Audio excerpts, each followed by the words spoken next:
Many people are mystified by their computer and have no idea how they work. If faced with the task of having to put a computer together, many people throw their hands up in the air in frustration because it seems like such a hard task to do.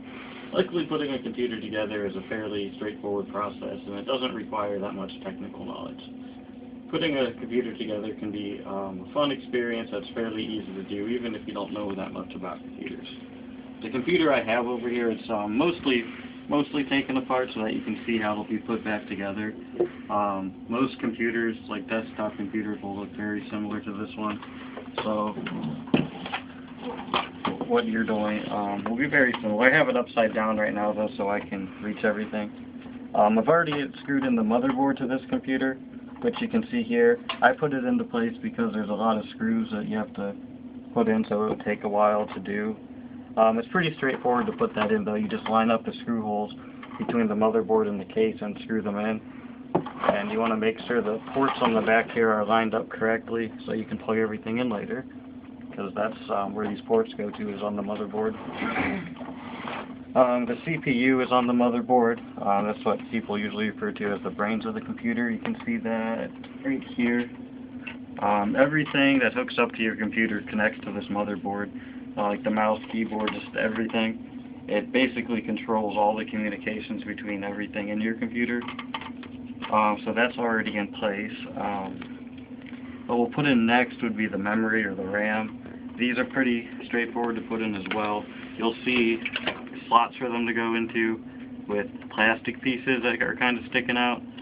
You want to line up the slots on the RAM with the slots in the RAM slots and push them in basically.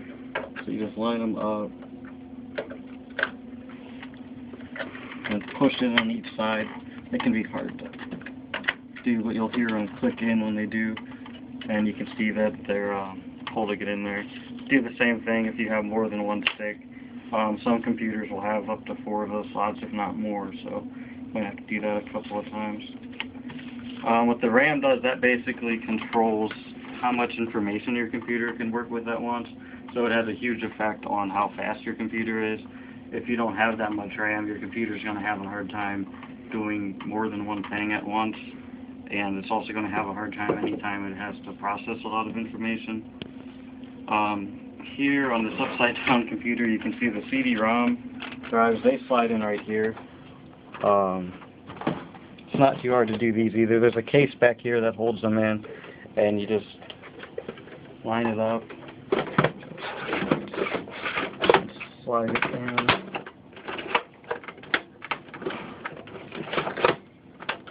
It's probably not aligned all the way, but there's little slots in here you kind of have to keep it on track with.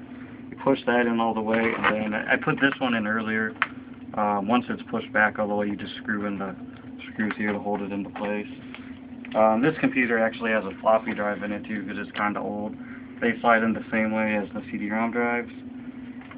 After you get that in, the next thing we'll put in would be the hard drives. They sit inside of this caddy basically, which screws into the computer. Be easy, there's spaces in here, you just slap them in. There's screws that hold these in normally so they're not moving around. I lost the screw to this one, so we're just going to set it in. And then you'll have to set the computer down on its side to do this, but you just line up the slot on the caddy and the screw hole on the case, and that's what holds your hard drives in place.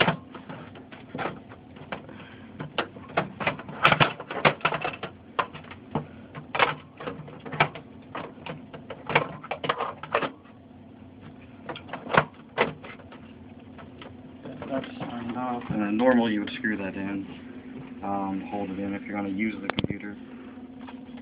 There's actually, there's 2 types of hard drives in this computer. One's a SATA drive and one's an IDE drive. The SATA drives are newer and they actually work a little bit faster, and the IDE drives are older. The main difference is you'll see the SATA drives connect with this cable versus the IDE drives connect with the cable like this, so they're a lot easier to install. So we got that hooked up. Now we need to connect a couple of other things to the motherboard. It's pretty easy to do, you just have to match up the connectors. There's wires here that come from the USB ports on the front.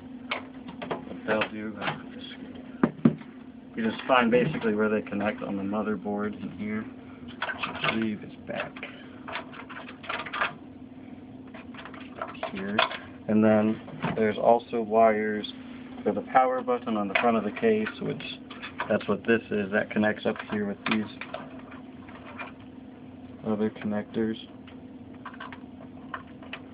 I can't seem to get that in right now.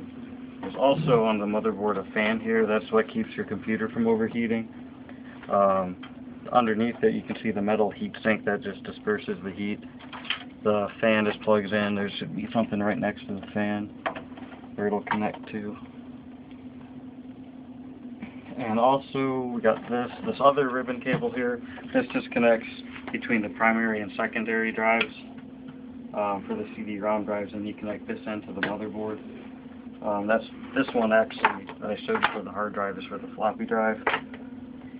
And now if you got all that connected, which I'm not going to do right now because it's really hard to get back into these, but I mean it's really not hard to do. You just line these pins up with the pins on the back of the CD-ROM drive. Once you do that, you have to connect the power supply to everything, because if all of this is connected, it's not going to do anything because this power supply is what brings power to everything.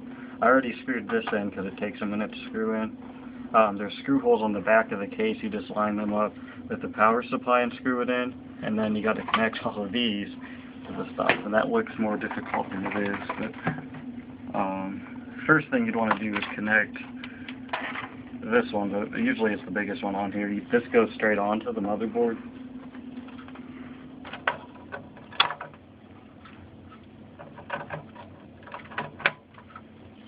Then you just kind of want to go from there, put everything else with the power supply. This is like a converter basically, because one of these hard drives is a little bit newer than this motherboard, so this would connect to my hard drive so it works correctly with this computer. So I'll put that in, but on it you'll see the power supply that connects to that. Then usually these four pin connectors, they'll usually connect back here to your CD-ROM drives and to, I believe, this hard drive here. Once you get all that connected, I'm not going to go through all of it right now because there's about 10 of them, but once you do that, then everything should be put together. You just have to put the side of the case back on, or you should have had the power off back here when you were doing this. You'll have to flip this switch so the power supply will work. Plug everything in, and then you hook up your mouse, keyboard, everything back here, which you've probably done before. It's pretty simple to do. That's all just color-coded. So as you've seen, it's not too difficult to put a computer together. You just got to match all these odds and ends and connect them with each other. So now that you've seen how to put a computer together, you should have a better idea of how to do it if you ever find yourself needing to do so.